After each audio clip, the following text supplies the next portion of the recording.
Estás escuchando What the Fuck con la lingüística, un programa dedicado a conocer esta ciencia un poco desconocida que es la lingüística. Hola, escucha. Muchas gracias por interesarte en este pequeño programa. Mi nombre es Angie García y te doy la bienvenida a este podcast en donde, de manera breve, trato de explicar nociones básicas sobre esta disciplina fascinante pero inútil. No es cierto, no es inútil, pero sí es fascinante.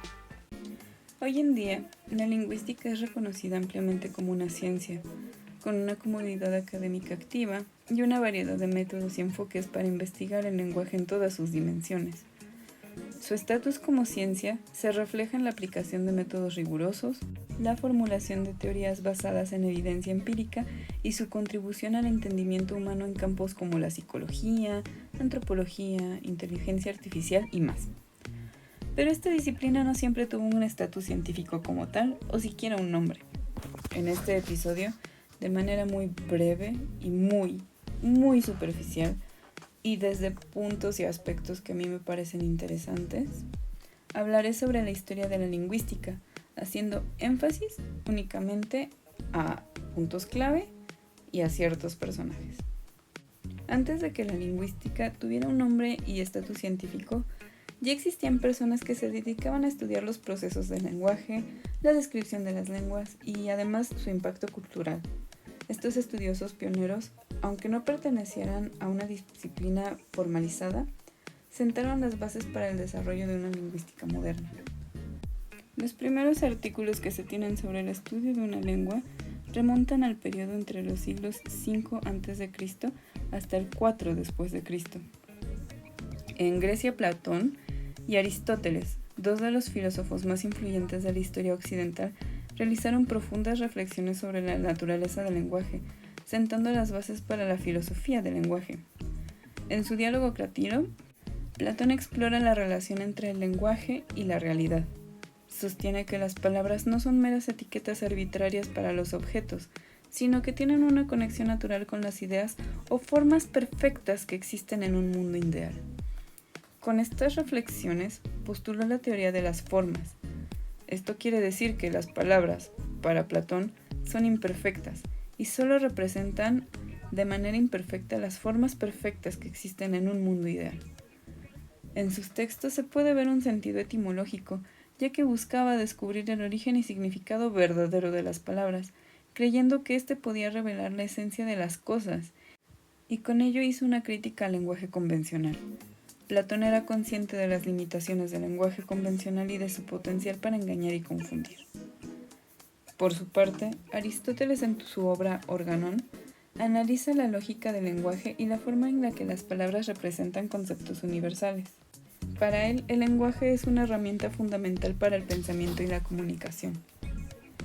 Aristóteles desarrolló un sistema lógico riguroso para analizar la estructura y el significado de las oraciones. También propuso un sistema de categorías para clasificar los conceptos del mundo, sentando las bases para la comprensión del significado. Postuló la hipótesis en la que hay una relación entre el lenguaje y pensamiento.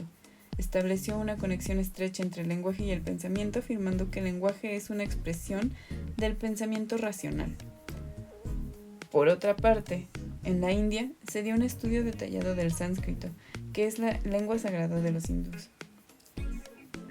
Panini, en el siglo IV a.C., ahora es considerado un gramático y el padre de la lingüística sánscrita. Él compiló el Ashtadhyayi, que es un manuscrito en el que se describe de manera sistemática la sintaxis, morfología y la fonología de dicha lengua. Lo que hace que este texto sea importante para la lingüística es que no solo describe la gramática del sánscrito, sino que también analizó de manera sistémica los patrones y reglas de la aplicación para la lengua. Es preciso y riguroso con las reglas que describe y utiliza mecanismos lógicos para explicar los fenómenos lingüísticos que abarca. Posteriormente, en Grecia y Roma, se puede observar cómo el enfoque lingüístico se centra más en cómo se clasifican las lenguas y en la elaboración de gramáticas descriptivas. Personajes como Dionisio de Tracia y Donato son personajes destacados en esta actividad. Dionisio de Tracia, de Grecia, tiene como su obra más conocida el Tecne Grammatike, la primera gramática sistemática del griego antiguo. En ellas se introducen conceptos clave como las partes del discurso.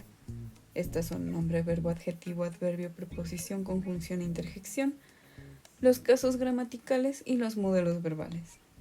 En el caso de Donato, Roma, su obra más conocida es el Ars Minor, un manual de gramática de latín que posteriormente se convirtió en un texto fundamental para la educación durante la Edad Media. En él, Donato simplifica y resume los conceptos gramaticales de autores anteriores, haciéndolos más accesibles para los estudiantes. Su obra contribuyó a la difusión del conocimiento gramatical latino y a la estandarización de su lengua. Además, introdujo el concepto de partes de la oración, lo que conocemos como sustantivo, adjetivo, verbo y adverbio, y que aún se utiliza en la actualidad. Ya en la Edad Media, el latín fue prácticamente la lengua de la Iglesia católica y del mundo académico en Europa. Esta posición privilegiada le otorgó un papel fundamental en el desarrollo de la lingüística medieval, y debido a ello, numerosos estudiosos se dedicaron a analizar y comprender la lengua latina en profundidad. Por mencionar algunos exponentes, tenemos a Apiciano de Cesarea, quien es reconocido por su obra Institutio Grammatica, una gramática latina completa que influenció la lingüística durante siglos. También a Isidoro de Sevilla, autor de Etimologías, una enciclopedia que incluye estudios sobre la etimología latina y griega, y a Beda el Venerable, quien realizó importantes aportes a la sintaxis latina y la enseñanza de la lengua. Esto desde el siglo VI después de Cristo hasta el VIII. Durante este periodo, el árabe también fue una influencia a la consolidación de la lingüística como disciplina. La expansión del Islam y la presencia de eruditos árabes en Europa introdujeron nuevos conceptos lingüísticos que enriquecieron la lingüística medieval, como es el caso de la fonética y la fonología. Los gramáticos árabes desarrollaron un sistema sofisticado para analizar los sonidos del lenguaje, sentando las bases para estas disciplinas lingüísticas.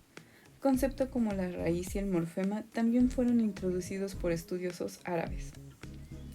La idea de la raíz como base de las palabras y el morfema como unidad lingüística más pequeña que tiene significado fueron conceptos que mejoraron el estudio y la descripción de las lenguas.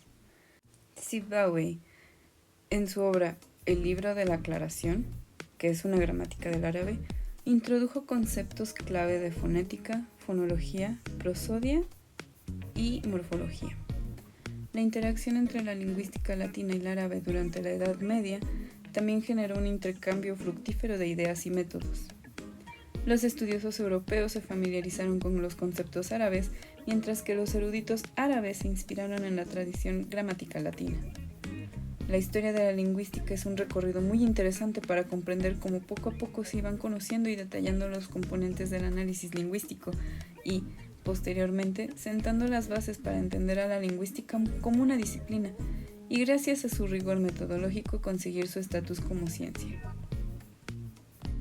A lo largo de la historia de la lingüística han surgido figuras prominentes que han realizado importantes contribuciones al campo. Y bueno, finalicemos únicamente recordando cuáles son las características de estos periodos. En el periodo antiguo, el enfoque en la descripción y la clasificación de las lenguas fue la base principal del análisis del estudio, digámosle, lingüístico. En la Edad Media hubo una influencia del latín y el árabe. Hubo también estudios etimológicos y gramaticales. Por ahora finalizaré el episodio aquí, ya que considero que esta parte representa los inicios de la lingüística y el siguiente la consolidación de esta disciplina como ciencia. Chao. Muchas gracias por escuchar este podcast. Si tienes alguna duda o comentario, por favor, escríbelo en alguna de nuestras redes. Me encantará conocerlos. Me despido esperando sus mensajes y los veo pronto nuevamente para otra emisión de este programa. ¡Saludos! Todas nuestras referencias bibliográficas y materiales de apoyo se encuentran en nuestro Blogger. El link lo puedes encontrar en la caja de descripción de este capítulo también. Puedes seguirnos en nuestras redes sociales. El enlace a ellas se encuentra anclado en la portada de este podcast y de todos modos puedes encontrarnos en YouTube y Blogger como What the Fuck con la lingüística. Esto es WTF con la lingüística.